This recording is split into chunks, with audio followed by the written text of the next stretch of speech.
अरे की उठावा तोहार जैसे भोर के किरनिया, कि अरे उठावा तोहार जैसे भोर के किरनिया, क्रिया खाई काहे बन जा तू हमारे रनिया।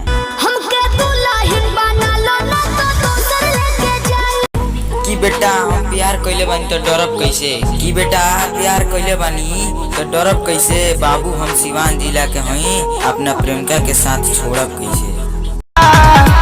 जाए से पगीले ससुरवा अपना सखी से सेटिंग करा के।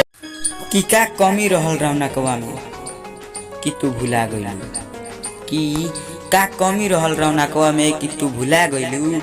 अरे एकरा जैसन प्यार करे वाला के तू बेवफाई पैदा करके चल गइलू। बस करी रे बगली रहे रे दौड़न ले मारी वो पहिले सहे। कि हितई में आके हल्फा मचा गइल बाड़ू हो, कि हितई में आके हल्फा मचा गइल बाड़ू हो। अब हम 5 साल में ना दे पाई बेतना कर्जा बढ़ा के चल गइल बाड़ू हो। आइल कोचिंग में वो कुछ दिन खातिर गर्दा उड़ा के गई। कि अरे जब पहनल सूट सलवार तो कमाल लगेलू, कि अरे जब पहनल सूट सलवार तो कमाल लगेलू। हम का बताइए जान दिल खोल के, हम का बताइए जान दिल खोल के, बेमिसाल लगेलू।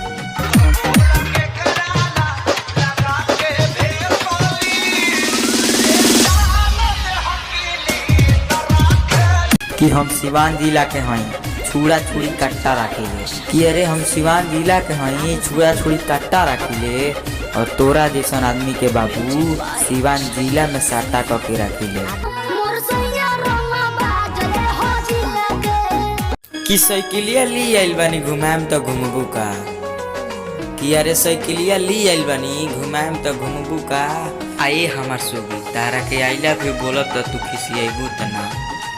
आज कहला करार यार जी कि कम नहीं करबा प्यार जी।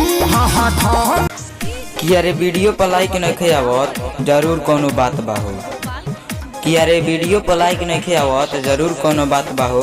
और हम का बताई ई जोश ऐप पर कितना कमीना लोग हो गइल बा। कि सड़िया करिया ले ले आई हा बलमुआ नजरिया न लागे।